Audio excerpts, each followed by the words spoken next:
सुधा, क्या हाल बना रखा है तुमने अपना। अब तो तुम्हारे बदन से भी मसाले की खुशबू आती है। मोहन ने बाथरूम से निकलते ही सुधा को देखा और गुस्से से बड़बड़ाने लगा। सुधा ने मोहन की ओर देखा और आग झुका ली। नाश्ता तैयार है, मोहन चिल्लाते हुए बोला। जी। आज फिर ब्रेड ऑमलेट? तुम्हारे पास मेरे लिए समय ही नहीं रहा। झटके से प्लेट पीछे सरकाते हुए मोहन तैस में बोला। फिर वही खामोशी। मोहन गुस्से से भन्ना गया। टिफिन भी रहने दो, ऑफिस में ही खा लूँगा, कहते हुए मोहन ने गाड़ी की चाबी उठाई और तेजी से निकल गया। रास्ते भर मूड ऑफ रहा। ऑफिस पहुंचकर बिजी हो गया तो सब भुला गया, लेकिन शाम होते फिर वही कोफ्ता।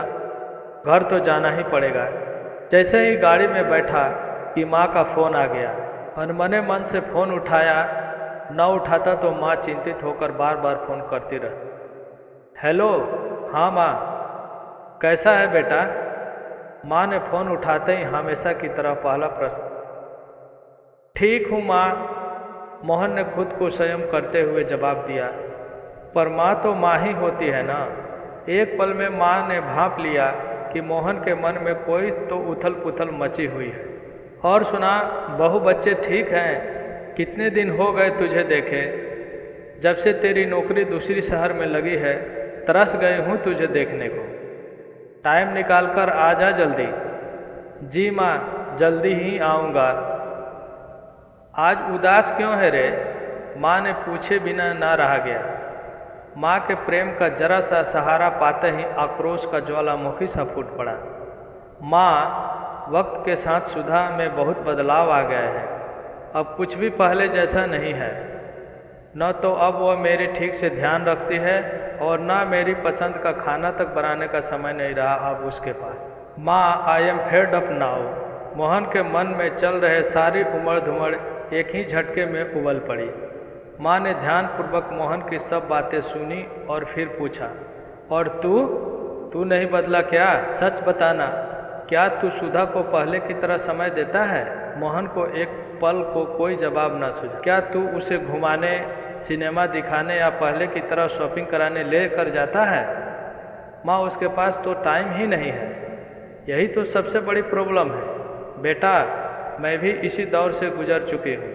मेरे और तेरे पापा के बीच में एक खाई पनपी थी। दूरियाँ इतनी बढ़ गई कि समय रहते तेरी दादी ने सब संभाल लिया। क्या? मोहन जैसे पलक झपकाना ही भूल गया। बेटा, बच्चे होने के बाद पत्नी एक माँ भी होती है। घर और बच्चों की दोहरी जिंदगी जीते जी एक पत्नी खो सी जाती है।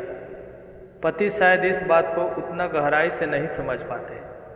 उन्हें तो बस अपने हिस्से का समय चाहिए होता है।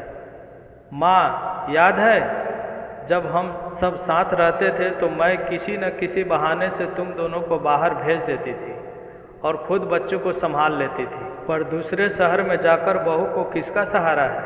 और फिर तू भी उसका साथ नहीं देगा तो कौन देगा? मोहन बेटा, माँ की बातें पल्ले पड़ने लगी। उदासी के घने बादल छटने लगे। मैंने कभी इस पॉइंट ऑफ व्यू से तो सोचा ही नहीं। मोहन को ग्लानि की अनुभव हुई। माँ, मेरी बुद्धि भ्रष्ट हो गई थी कि अनजाने में क्या क्या सोच गया सुधा के बारे में।